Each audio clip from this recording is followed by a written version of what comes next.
Hi, I'm Gemma and today I'm going to be using the Noughty 97% Natural Intensive Care Leave-In Conditioner to rejuvenate and revive the ends of my hair. I've got thick hair, so the ends, mid-lengths and ends of my hair are quite dry, so I need something that's going to put the moisture back into the ends of my hair and make my hair super soft and silky.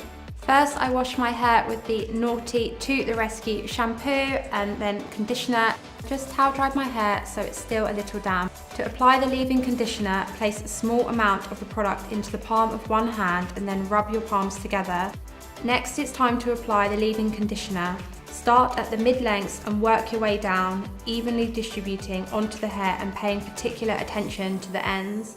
Depending how thick your hair is, add a little more product if necessary.